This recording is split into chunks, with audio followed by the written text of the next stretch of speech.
I know you're my husband interviewing me, but we tend to have my horses and his horses, even though we race in partnership. Yeah, the problem is that when the vets' bills and the trainers' bills come, they're my horses, and when the stake checks come, they're her horses. Let me put my hard hat on because I can see the sticks coming out.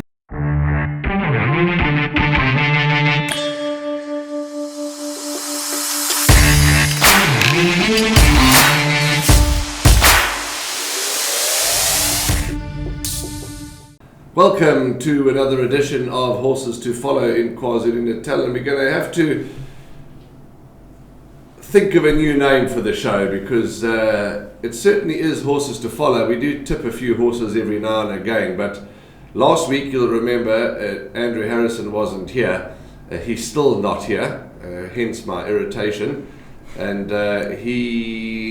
last week we interviewed Divan Neethling on Zoom, which I must tell you, Tawanda, got a lot of views overseas in China, and in fact made the newspapers. Yes. So certainly we hit our straps there with Divan Neethling, and there's not going to be any horses to follow this week, but we're going to be doing another interview, but this time not on the Zoom platform, and no horses to follow, but we want to think of a new name, for our podcast. So maybe the rest of you can send us a message or send us an inbox. And what can we call this new podcast? Because Tawanda Tadavinga's got his own personal podcast called Off the Rails, which I think is a brilliant name.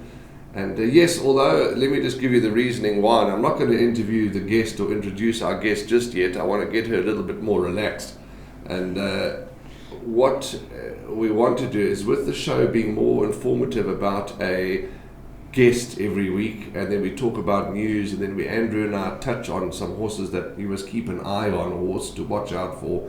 It's not really, the whole podcast is not really about punting and which horses you must back. So that's why we're thinking of maybe changing the name. So drop us a few messages and some suggestions. And as I always say, nice messages, because bad messages we do not tolerate. Now, Andrew Harrison is not with us, which is irritating me. And in fact, it's irritating me so much so that he's now texting me and sending me beautiful messages of leopards eating impala and lovely colourful birds. And I'm now just ignoring him because it's been 2 weeks and it's now time that he comes back. So Andrew Harrison will not be here today. He will be here next Thursday when he comes back from the Kruger. And oh my, he's going to be under the whip from me. It gives me great pleasure to interview our guest today and introduce our guest today. And the reason why I'm wearing my hard hat is because normally when we debate and when we talk and when we have discussions, I normally need a hard hat because I end up getting bashed on the head. I'm interviewing today none other than my own very special wife, but we're not interviewing her on a wife capacity today. We're interviewing her on her role that she plays in South African horse racing. Ladies and gentlemen, it gives me great pleasure to welcome to the studio today photographer extraordinaire and racing extraordinaire and breeding extraordinaire, Candiese Lenferna. Candiese, how are you?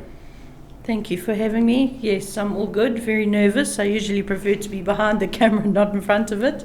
Well, there's absolutely no need to be nervous. We're going to sit and enjoy the next 45 minutes and find out about you, because there are a lot of people that know you, but a lot of people that like to find out what makes you tick.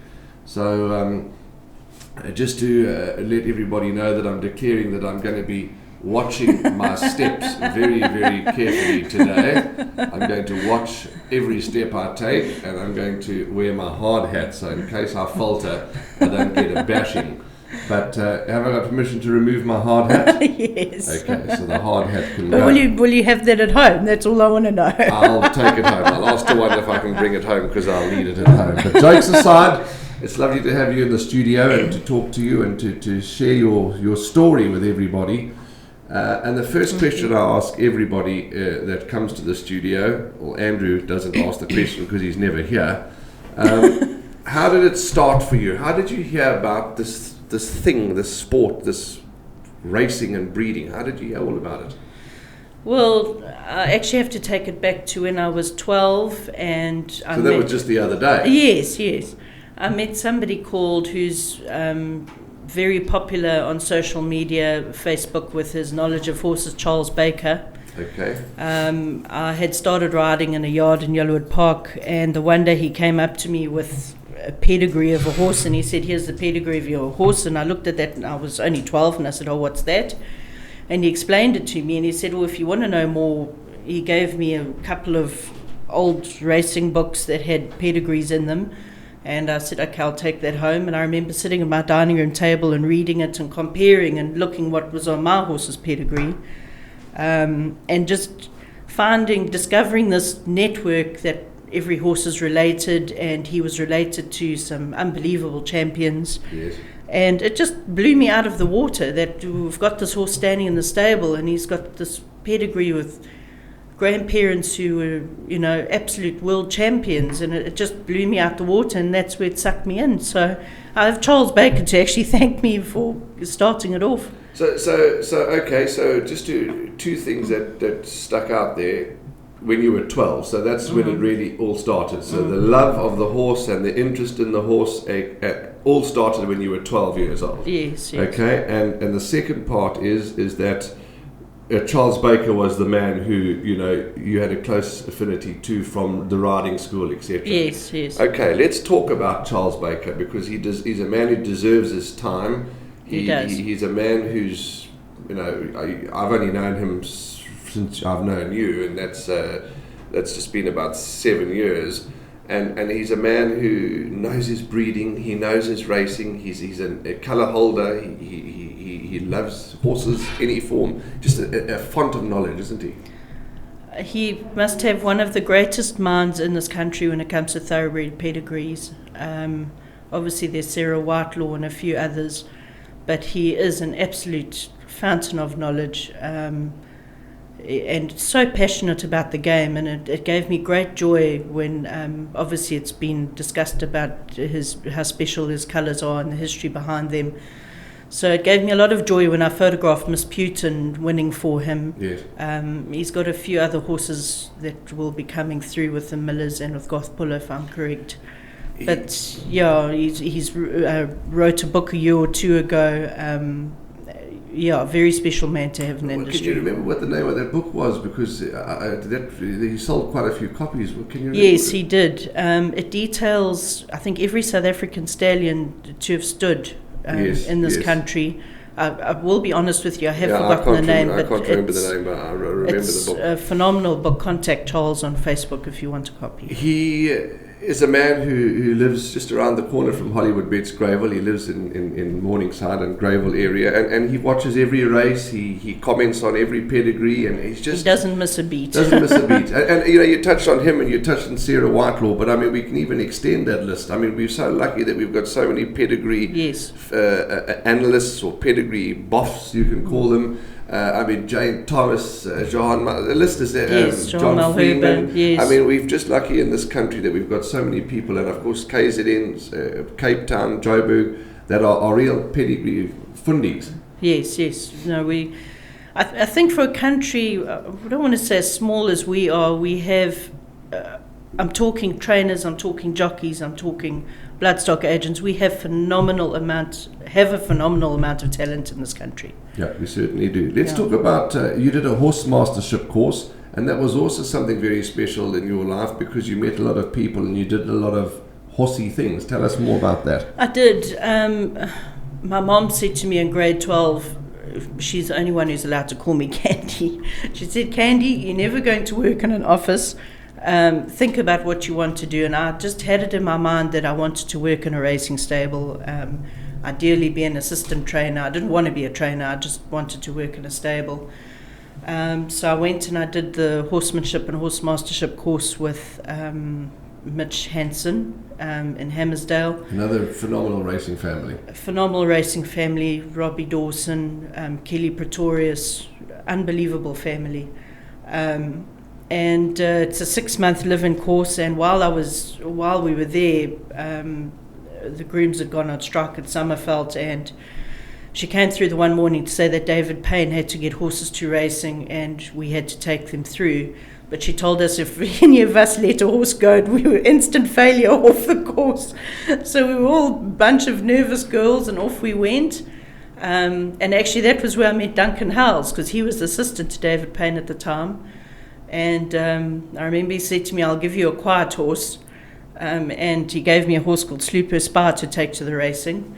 And I remember walking him along that tar in the Summerfeld training stables. Was supposed to be walking. This horse was cantering next to me to go and load him onto the trucks. And they had the old green trucks they used to transport them in, so we literally had to travel with them in the trucks. Took him to Clearwood. I met Kevin Shea, he was the jockey.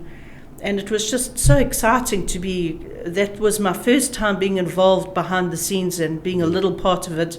The horse ran an hour second on the day, went home, got home late, obviously had to help feeding horses, and I loved every second of it. Were there any, and it's just a question that it's come to mind now, is were there any, that on that course, is there anybody that you're still in touch with that were Yes. on the course that you know Yes. that are still in racing now? Well, actually, that was where I met Brett Webber, who was Tony Millard's assistant trainer, one of his assistant trainers. And I actually did get an offer to go and work for Tony when I finished the course, but I had actually got engaged at the time, and I didn't want to, because you've got to travel in those big yards, as we know, with the season, so I never took it. But nevertheless, my love of horses continued. I had my own horses at home. I competed a little bit in show jumping through school. So I never loved it or stopped it. It transcended into something else, as opposed from riding to racing. Okay, so that was interesting that you touched on your horse mastership course, which I mean, that's no doubt that course would have helped you, be more streetwise around horses, etc. I would say it has given me a nice advantage. I think a lot of people don't know my background with horses, because every now and then I'll get a comment, "Oh, move, that horse might kick you," but I like to think that I can read them a hell of a lot better. If I see a horse that's just won a race and it's coming into the winner's enclosure and it's a bit on its feet, I'll assess it and think, oh, I need to take this winning picture and get out of here as soon as I can. Yeah. Because I have had one or two. I think I remember a horse called Passivity. Her name was actually kind of ironic, because she came into the winner's enclosure and she actually reared, and I actually got a beautiful picture of her, but it was very scary. But I do like to think it does give me, especially with photographing yearlings, horses out on the farm, sometimes I'll say to them, please bring a mate for this horse, it's getting a bit upset. Or if a horse is battling to stand and it's getting a bit agitated, I'll say to them, okay, just go and put him one side, we'll come back to him, let's do another horse and come back. Yes. I like to think that it helps me with my job to read them and see where I can push and where I can't. Your knowledge of breeding and pedigrees is quite good. I don't think you give yourself enough credit. I don't know. You might not be the Charles Baker, but you certainly know a bit about pedigrees, and you know a little bit about breeding. What do you attribute that to? Is it just practice? Is it just the love, the passion? I think it's the love. Funnily enough, when I'm going through sales catalogues, I tend to remember horses by pedigree. I don't remember their names.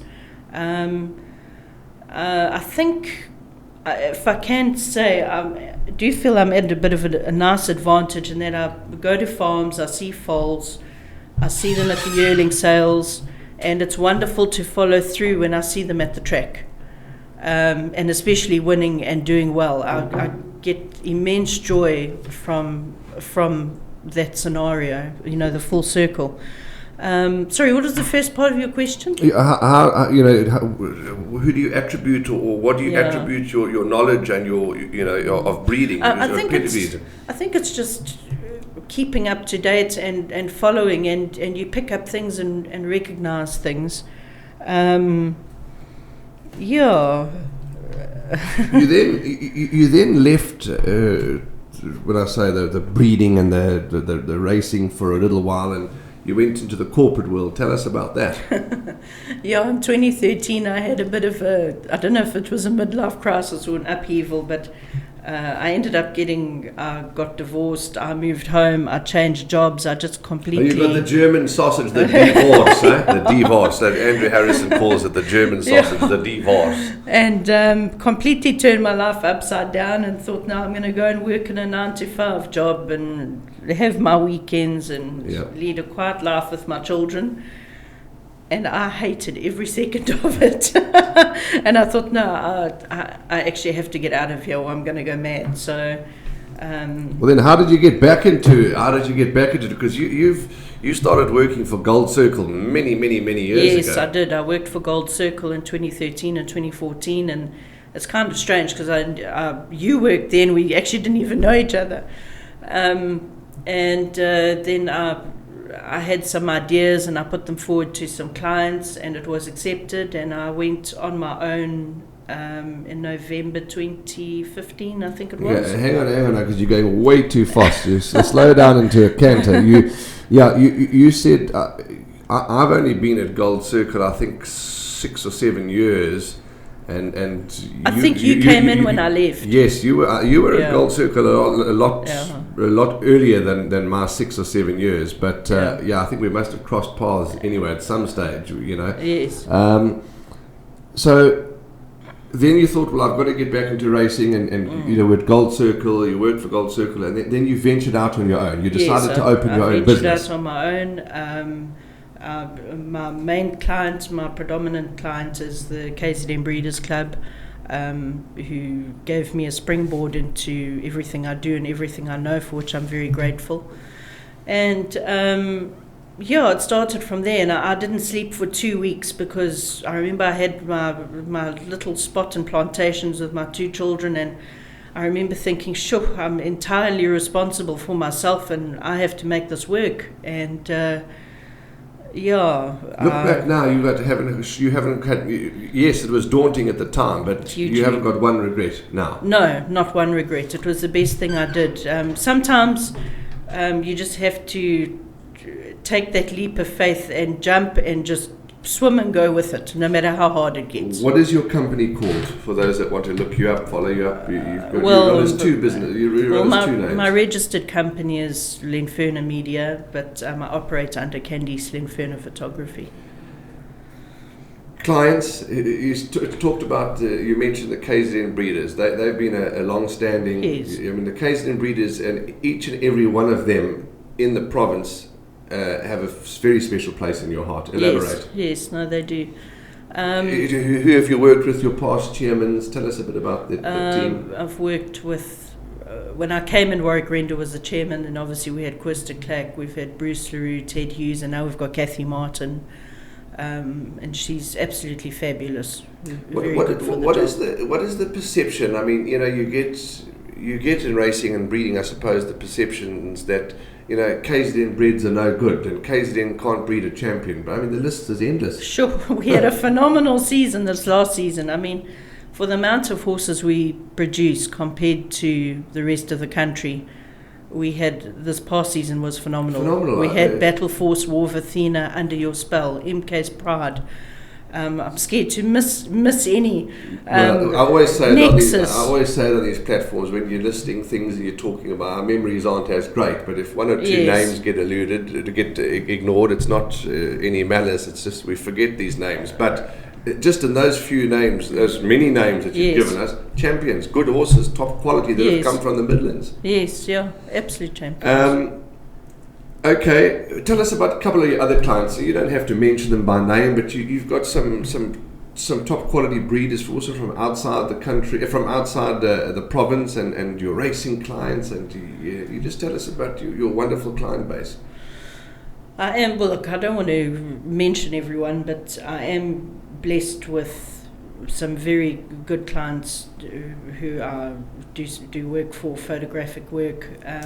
Which takes me to a point I really do enjoy travelling for my job, and that's going to start again with the Gauteng season, obviously going to the Cape. I'll carry your bags when you get to the Cape. I'd love to come to the Cape. But yes, just very blessed to be able to work across all aspects of of this job. You don't only do horse photography. Tell us what else you do. Because you also do advertising and a bit of media. You run people's social media. Predominantly a lot of social media who I assist various organisations with. Many of them there's a team, and I have a small role to play in all of them. Yes. As I know people now work for Gold Circles on their social media platform, with obviously supplying imagery and also sharing content of interest. I think it is quite important to be diverse and not just have one train aspect, so to speak. I'm fortunate that the social media aspect grew, especially from KZN Breeders, with things like when I started going to sales with KZN Breeders. I like to think that we were actually the ones who started it, because I said to them, what I want to do is photograph every single KZN breed that comes through. I want to put the updates on our Facebook page. And then at that stage, before BSA branched from the TBA came to me and said, well, will you do the same thing for us? So that was where I picked up working at the sales, which I thoroughly enjoy. Yes, I'm not putting words in your mouth, but I'm just saying you really are, as you said earlier, blessed to work with some top quality people, because as we keep talking, you mentioned the TBA and you mentioned Bloodstock South Africa. They've got some phenomenal men and women working for them too. And I will mention a few names: Michael Holmes, Lee Scribanti, the lady from Varsfontein, the chair lady. Yeah, Susan Wright. Susan Wright. Some phenomenal people. So and you've crossed their paths and they've crossed your paths, and it's just a wonderful story to tell. Yeah. Yes, just very, very blessed, and it also comes with hard work. You also do, as I said, you've also done some business. So you've been employed by a certain gym to do boxing photographs. You've done family photo shoots. You've done, one or two weddings, and weddings you don't fancy. Why don't you fancy doing weddings? I mean, if you can fancy, if you can do horses running at you at flat out speed, why can't you do weddings? Wedding photography, I find, is another whole ball game. Somebody within the industry has asked me to photograph their wedding in April, and I said I would do it for them as their wedding present. But it's not something that I actually like to do, purely because the pressure is immense. Look, I know I can say the same thing with a race. You only get it run once. You only get that luck once. But But having said that, the point I'm making is you are open to other business. If when I say other business, as long as you can do it, you don't only do horses. You do wildlife photography. You've done birding. You've done a whole different other things. Yeah, and I enjoy doing different things. One thing with my photography is I want to get to that point where if somebody asks me to do anything outside of racing, that I can do it, and I enjoy taking up a challenge, like. For instance, the boxing gym that I've been doing a bit on the side for on weekends and evenings, I initiated that, and I asked if I could go there because I wanted to get the photos, and he loved them so much. And I enjoy that challenge with new lighting and new ways to edit. Last year, sometime I had a really fun day with a young music group called 45th Cutting. A whole day, and we did 5 different locations, including the roof of a hotel in Durban, which was terrifying because I've got a severe fear of heights. But just I enjoy all those different challenges, and I feel I enjoy my work and I like what I put out there, but I'm looking to improve and see where I can get better. I'm not resting, I don't want to say resting on my laurels, but Your staff members, how many staff members in your company? Me, myself, and I. Okay, so you're a one lady band. You're a one lady band show. So that's good. What is it that you would say? You pride. What do you pride yourself on? I mean, you say your photography is good, etc. But what do you say you're quite chuffed that you give your clients? I suppose I've tried to give them a good, efficient service. With social media these days, people want everything instantly, Yes. so I do my best to get everything out there as quickly as I possible. can, because Okay. I know that timing is of the essence. Okay. Sometimes things will come up and it's not always possible, and look, I know on those big race days, my aim is to get your big race results, photos out as soon as I can, and sometimes it's not always possible because the presentations, obviously with the length of time of the presentations, and you've got horses coming in the parade ring, and Yes. in that time you've got to upload pictures, you've got to edit them, and you've got to distribute them, because I'll also, obviously on Gold Circle's behalf, send them out to the media. So it's big pressure on those race days.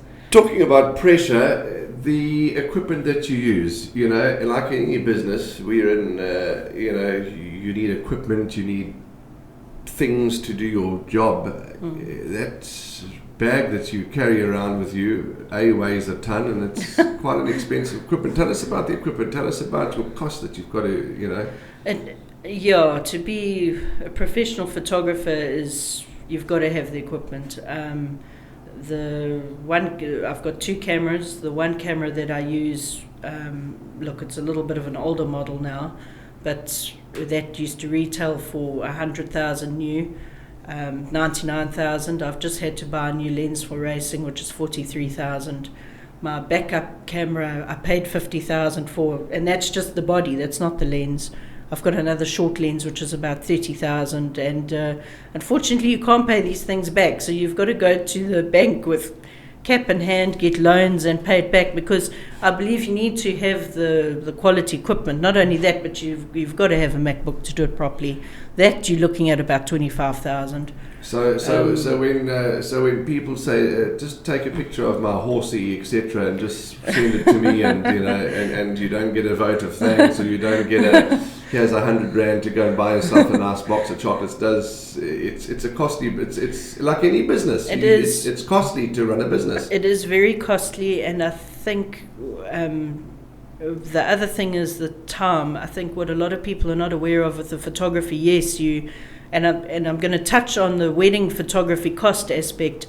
It's your time shooting, and then generally my day will be, I wake up in the morning on a race day, I go through my card, check the horses I need to capture, anticipate who may win.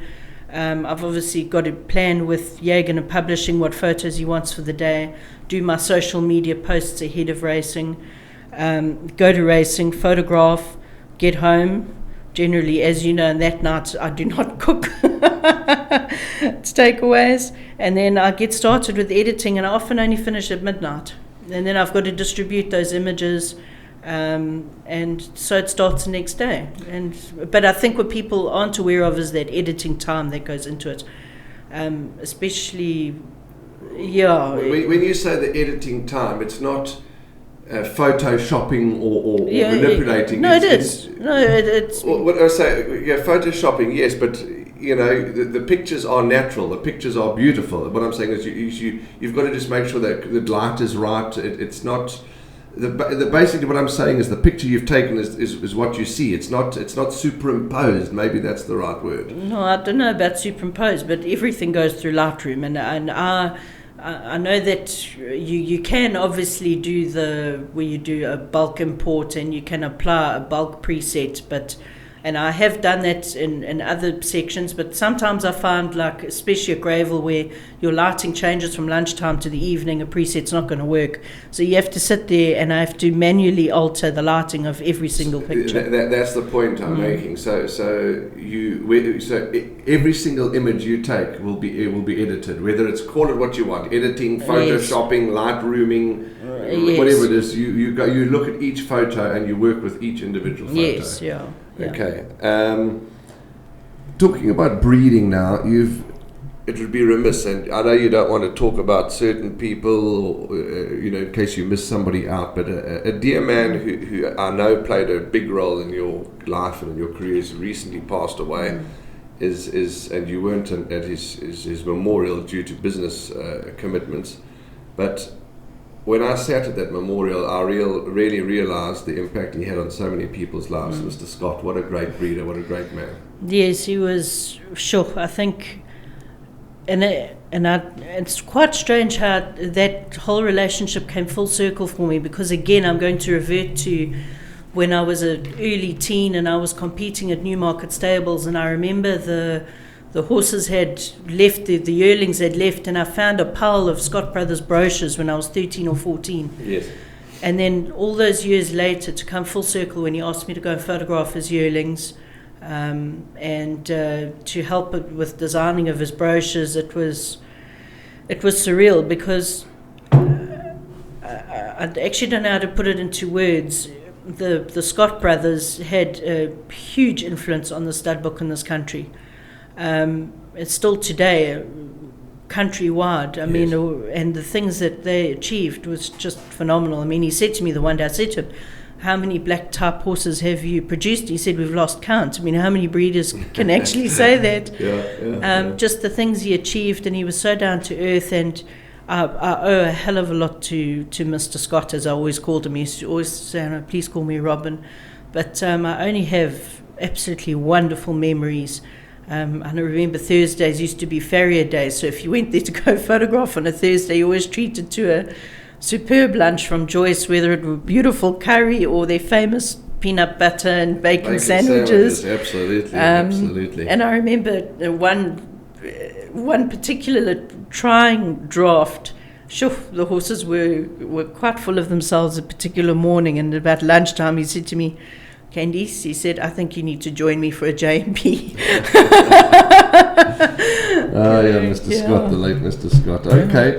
Talking about achievements, you've also managed to collect a few awards along the way, which I think is fantastic. Talk to us about your awards and your most recent one. Yeah, I do feel a little bit shy talking about it, because it's not really something I like to boast, but I got a huge shock when I won the Equus Award this year for still photography. We were lying in the hotel room waiting to hear it announced on TV, and Chase Liebenberg is a very good friend of mine. We're very close. We've worked together, and he's a phenomenal photographer. I love his work, very talented. Before the awards, obviously we chatted and spoken about our submissions, and I looked at his and I thought, he's definitely got it wound up. So I had gone into it thinking, no, this is not my year. So when it was announced, I got an absolute shock. I burst into tears. So yes, it was really surreal, and my trophy sits proudly on my desk as a reminder every day. So it's something I'm immensely proud of. I never thought I would ever achieve an Equus Award, and very thankful. The breeders acknowledged you as well. What was that award? Yes, a few years ago, KZN Breeders did. I got the Nita Akel Industry Award, and that was very touching. Now, you were also given, from Gold Circle in the racing industry, Owner of the Month award. Tell us about that, because now you're an active owner. Yeah. And you've always felt passionately, strongly about that, to give back to the industry. Yes. That's one thing I am quite big on, is giving back to the industry. I will try to sponsor on golf days. I try to sponsor at awards. I try to sponsor wherever I can. I decided to get into racing, to give back to this industry that's given me so much, my livelihood and all of that. So yes, we've got chief executive with the Millers, who has won in our colours, and then we've got good old Cold Hard Cash with Duncan Howells. Park and Fly. Yes, Park and Fly ran a very nice 4th recently, great improvement. Gary Rich, Kitten's Adventure, and Dapperfontein, from the August 2-year-old sale from Southford Stud. And of course, let's not forget Marsan, who was with Duncan. Well, I consider that your horse, not really mine. No. Because I like to. I know I know you're my husband interviewing me, but we tend to have my horses and his horses, even though we race in partnership. Yeah, the problem is that when the vets' bills and the trainers' bills come, they're my horses, and when the stake checks come, they're her horses. Let me put my hard hat on because I can see the sticks coming out. But I have been, obviously, photographing your own horses in a race. I think I can talk about it because it's a reality. We've had immense highs and lows. I mean, we've had cold hard cash. The first time he won, and it was my first win as an owner, I got the finished picture, but I was shaking like a leaf. And then he gave me heart failure on the line when he won a dead heat on the turf with Kingsmead. Sure, but then unfortunately a hard one was we had a beautiful grey silver fox dog who unfortunately broke down in a race. And I mean, I photographed the finish, but that was very hard to see. It certainly was. And going back to supporting the industry, as I said, I like to give back. Obviously, I sponsor Thabiso Gumede with the Jockey Academy. Let's put that on hold for a second, because just going back to photographing at the finish line and having your own horse in the race, it's the same question that I asked Sheldon Peters many times as a race commentator, because he's been an owner before, and I've asked Alistair Cohen, when you're a commentator and you're calling your own horse, it must be the most amazing feeling, and you having a horse in the race, you still got to concentrate on the finish. You ladies and gentlemen have got to have strong willpower to control yourself. I would never be able to control myself. That's why I'm not a photographer, and that's why I'm not a race caller. And I've also asked Anita Akel that question, because her husband in her day was a top racehorse owner. Yes, they had that fantastic horse, and the name has left me, Shah. Oh, I forget the names, but she's had a photograph, and I used to see pictures of her with punching the air, holding a camera with one hand. Talking of Anita Akel, Anita and Annika Akel are both close friends and dear colleagues of yours. Yes. Anita's a legend. She, as many of you would know, she's photographed her 50th July, and she's looking for her 51st July now, I think. Okay. She also comes to you. She never misses a meeting.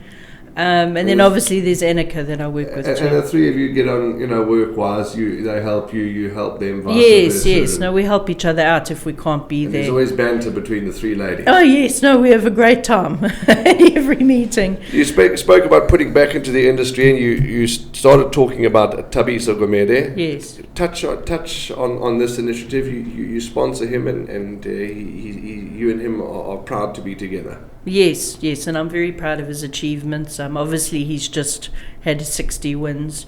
Riding so well, I find it quite amazing that when he has a win, he tends to make it a double on the day. It's usually not just a single. Yeah.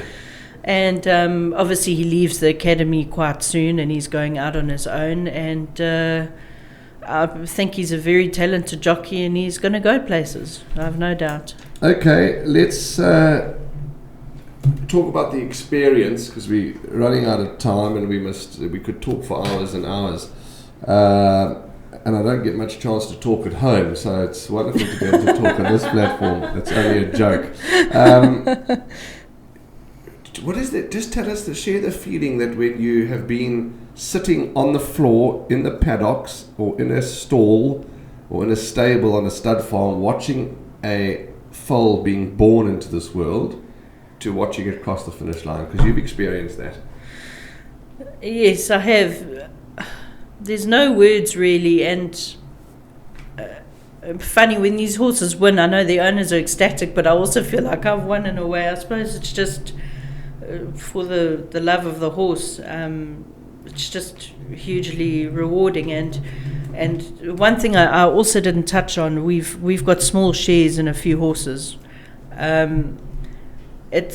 And maybe I can actually backtrack to how I actually got into the thoroughbred industry as an adult, if I can call it that. I used to always think it was a pie in the sky thing, and if you'll let me elaborate, I'll tell a little bit of my story of that. So I'd had my children, I had sold my show jumpers that I had, and my child was about 18 months old. I hadn't had horses for about a year, and I was feeling a bit miserable about this. So I thought, well, let me go and get a young horse off the farm. It can just be given some time to grow, and I'll take it slow. And when my children are a bit older, I'll start riding. So I found a colt in the horse trading by Slew the Red at Donnalay's farm. He was a yearling. I went out to go and have a look at him, and I liked what I saw. I thought he was a nice horse. Anyway, but he was obviously in the paddock, no grooming, very rough. Brought him home and started handling him a little bit. I started the backing process. I was a lot thin in those days. And anyway, he stripped to be a very nice horse, and he was nearing 2. And the one day, Bucky arrived in the driveway, and this guy got out, and he said, "I believe you've got a very nice thoroughbred colt here." So I said, "Oh." He said, "Your word is spread." And he said, "Would you like to race him?" So I said, "Oh, gosh, it's not what I had in mind," but I said, "It's something I've always wanted to do." And he gave me his card, and he left. So I went home, and my husband at the time, he said to me, "It's a no-brainer." He said, "You've always wanted to do this, let's do it." So we put together a syndicate, and the trainer was Des Egders. So we raced him, but unfortunately he wasn't a successful horse. He had about 9 starts. He wasn't great. Shame. But I retired him. I gave him to a friend of mine who was in the Natal team for jumping, and she brought him on. And they got on like a house on fire. Eventually I just said to Becky, "Well, you can actually have him," and I gave him to her. Okay. Unfortunately, shame. He actually broke his leg in the paddock not long after that, but she did have success with him. And then from there, it was actually that Des Egders scenario where I was sitting in his office the one day, and at that point I was working for a company called Leather Gallery. I was a branch manager, and I used to work weekends. And I said to him, I came home, and Pocket Power just crossed the finish line of a Met. I can't remember which Met he'd won. And the pedigree flashed up on TV, and I said, "Gee, I had a horse in my stable yard with that female line." And I said to Des, "This is the pedigree. I know where she is. Can we put in an offer?" So he said, "Well, let me get her evaluated." And he came back with an evaluation of 350,000 Rand. Sure. As she stood, she was by a complete warrior. So I said to him, "I can't go and offer to buy this mare. You go and do it for me." So off he went, and he came back. He said, "No, they want 10,000, but they don't want to sell." So I said, "Okay, well, tell them we want first option." In between that, there was a bit of a story. They got wind of the pedigree, and then they came back to me about 6 months later and said they wanted 20,000 for her. So we did all the tests she needed for breeding, paid the money, went and fetched her, and off she went. And she actually bred me a 3-time winner. So sure. Okay, that was how I got into the KZN Breeders Club, because I stood her at Rathmore Stud with the McGardys. And Mark said to me the one day, "We're looking for somebody to start a website. We're looking for somebody just to write articles 3 times a week." So I said, "Yes, I would love to do that." So that was how it started. And if I can go on more, the photography came from that, because I needed photos for my articles. So that's when I started going out to farms and started taking photos, and it just grew from there. A lovely story about how one door always opens, onto the other. But you've touched on, so you've bred horses, you've owned a mare, you've had, you've bred a winner, etc. And so you've really experienced everything in the industry. Yes. And maybe it's a bit of a harsh question to ask you, but breeding or racing, or is it both equally satisfying to you? Both equally satisfying, for sure. Let's talk about close shaves with horses, because when people work with horses, you don't realise. Like the other day, I saw a gentleman, and it's by no means a slandering or a negative. He just was inexperienced, a guy that never come to the races before, and his friends had invited him to come and lead their horse, and he was walking literally right behind the horse. And I thought, ooh, and I actually said to the chap, "Move it to the side, sir," and it's just a lack of, it's like if I walked into a workshop that used drills and things, I wouldn't know, what's the safety precautions. So you would have you had any close shaves? Have you ever had a foal jump on you, or have you ever had a stallion try and kick you? Or Well, I told the story of passivity, and then King of Kings, when he was still alive, I went to go and photograph him, and just through error of timing, I was in the other side of the paddock, and the groom had let him go. and the gate was on the opposite side now, and it was American style fencing, so you couldn't climb through. And he came right up to me, and my heart was in my throat, and he came up to me and he walked in a circle and he walked past me. And in hindsight, I said to them, I think this horse has a sick sense of humor, because obviously he picked up my fear and he walked straight past me. And as he came past me, he just did this with his hip. I got the fright of my life, and he carried on walking. It was like, he knew, Yeah. But I got a really nice picture of a stallion, which a few people commented on, and he was rearing, but it really was a nice picture. But I think what was the amusing part was that he was coming backwards and there was a rose bush. So snapped a picture, whoops, had to jump over the rose bush. And at yearling sales, you just have to be cautious and just watch yourself, because obviously they're babies and they're exuberant, and you just have to keep it tidy. Talking of this, your work at the sales, I mean, that's hectic work, where you've got to get every single horse through that ring photographed. But although that's hectic, you wouldn't miss a sale for the world. No, I wouldn't miss a sale, but it is a lot of work. Obviously, there's a lot of editing time. You're photographing, obviously viewing. I hope people don't think I'm rude during viewing, but if I see buyers looking at horses where they're walking them up and down, I don't greet them if I see that they're busy, and I try to do my job as invisibly as possible. I don't want to walk across paths when they're walking horses. I don't want to interrupt. I don't want to frighten the horse with my camera, so I always try to be conscious of where the horses are, where the buyers are, and just do my job as invisibly as I can. And then obviously with the sales, it is definitely pressure. I try to get the top seller images out as quickly as I can on social media and to the press so that it's current. But I do love it. I wouldn't miss it. Have you missed any finishes? Yes. I'm not going to lie to you. It's, I think if you don't, with cameras the way they are, you have to pick your subject that you're going to focus on. And I know Annika and I always panic, especially at Hollywood Bet Scottsville. Sometimes in a sprint, the fields can split, where you've got one on the left, one on the right, yes. And you're looking on the TV, and we've trained our eyes to actually follow the TV and look in the viewfinder of the camera at the same time. But there's only so much towards the end you've got to make a decision, and you just have to pray you're on the right horse. But not knowing too much about photography, you guys and girls, you may take a couple of shots leading up to so a couple. Well, so what I'm saying is, if you miss them on the line, you might have 3 or 4 strides before the line. Sometimes you get lucky, but I think my worst frustration this year was, it's no one's fault but mine, was Rainbow Bridge in the Met. I heard Chase shout Rainbow, and I remember watching on the TV and not seeing him, but I didn't realize he was coming down on the railing. And Chase got a magnificent shot, but I got mine as he came past, which I was happy with, but I didn't get that.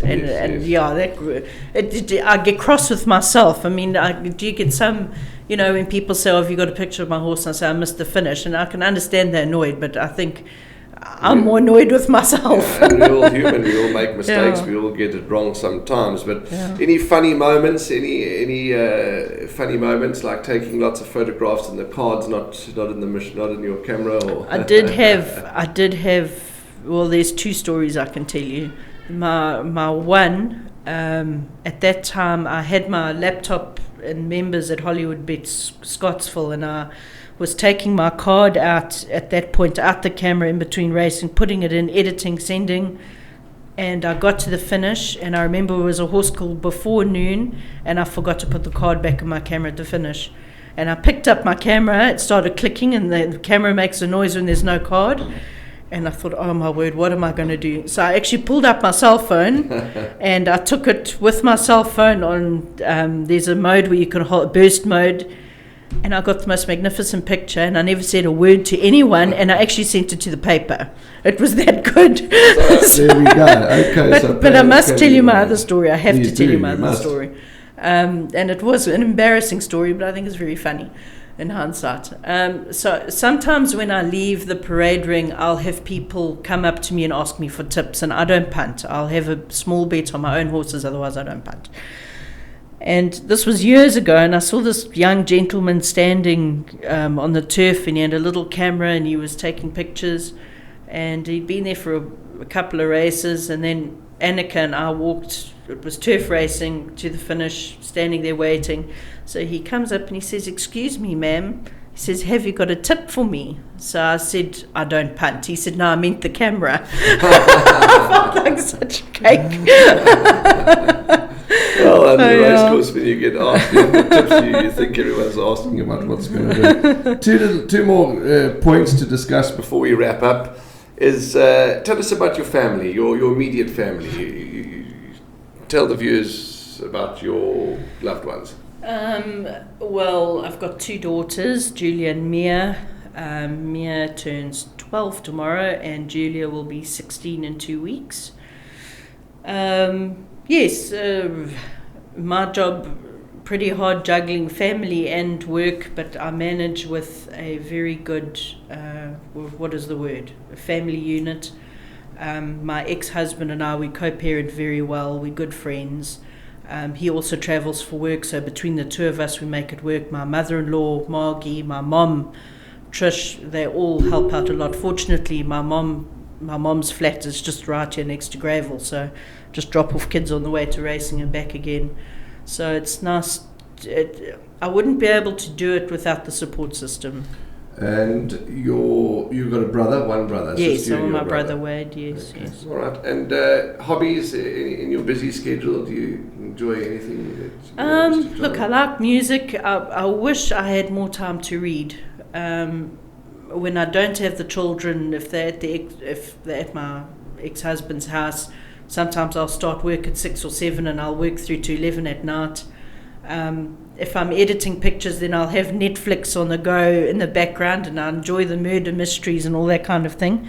Otherwise, I enjoy my music and reading when I get the rare chance. Yeah. Candiese, I think we're out of time. It's just been such a wonderful discussion and lovely to hear your story, and I'm sure that the many viewers and the many supporters will enjoy your story and appreciate your input into the breeding world and into the racing world. And I think all that's left is just to wish you all the very best, and well done with your achievements, and thank you. Yeah, and just to see that you know your passion and your love for horse racing and for breeding and for the thoroughbred, I just hope rubs off on many, many more people. Well, thank you. And one thing I have to say is it's not pie in the sky to get involved with racing. Anyone can get involved in racing, and don't be shy. I think that's the message we've got to drive across, is you're quite right, and talking about syndicates that are out there, and you know, if you love racing and you're sitting on the sidelines and you're thinking, gosh, you know, racehorse ownership's only for the and that was me. All those years ago, that was me, and it's not. It's certainly not. It's so for if anyone. you want to get involved in owning a racehorse, contact any one of us. Contact Gold Circle, contact the Racing Association, contact absolutely anybody. There's so many syndicates. There's the Buyer Syndicate, there's Monty Syndicate, Monty Racing Syndicate, there's just syndicate after syndicate. Those are just 2 that have come to the top of my mind. So that's a wrap from all of us. Andrew's back next week, as you know. Just the interview for today. There's no news. There's last week and this week we're just doing an interview package. But once Andrew gets back next week, Thursday, we'll kick off hopefully with the new name. If you can send us some messages, some suggestions, and we'll do the news segment, we'll do the tipping segment, and of course we'll have a guest on the show for next week. But that's a wrap from all of us. Candiese, again, thanks very much. Thank you. Wonderful to have you in the studio. Thank and all the very best. And before we go, who would you say, I mean, I know that you've got lots of images, lots of good images, and lots of moments caught, but who, give us 2 or 3 of your best photographs, or who do you think are your 2 or 3 of you really looked at that and you thought, wow, that was impressive, or wow, I enjoyed that moment? Oof. Obviously, the one with Sir Khaleesi was very special, with Black White Dynamite for the Hollywood Syndicate. I have to. It's a bit of a hard one. I know one of my favourites was O Susanna. I caught her after she won the Queen's Plate. Yes. Very, very hard to think of the others. Well, let's just put it at the moment. It would certainly be the one that won you the Equus Award. Yes. Okay. Well, that's Yes. interesting. Oh, yes, and I think one of my favourite other stills was I did a shoot with Summer Pudding with Paul Peter and Warren Kennedy, and those were some of my Some favourites special too. moments, yeah. We must talk about the win if you lose competition that's being run by Tab Gold and Track and Ball. Win if you lose competition, you stand a chance to win a 55-inch TV. Now, let's tell you exactly what's you've got to do to put yourself in line to win this 55-inch TV. And I'm going to read the instructions, and I'm going to read what it's all about, because I don't want to make any mistakes. I want to give you every opportunity of winning this TV. You've got to take a horse racing or soccer bet at any Tab Gold or Track and Ball gaming outlet. 50 Rand. You have to spend 50 Rand or more. Should the ticket lose, which we hope that you rather the ticket wins and you win the Pick Six that pays millions and the soccer game that pays hundreds of thousands, but should your bet lose, write your name, surname and phone number on the back of the ticket and stand a chance to win. Place your losing tickets in the entry box at the various Track and Ball and at the various Tab Gold outlets. So simple, 50 Rand bet or more, any soccer, any horse racing bet. Should your bet lose, write your name, surname, telephone number, pop it into the box and stand yourself a chance of winning a 55-inch television set. All right, well that's a wrap from us at the studios here at Hollywood Bets Gravel. We are going to be at Summerfeld next week when Andrew's back. All the very best to you. Stay safe, stay healthy, and punt well. And you know the story. As always, we'll see you from the number one box.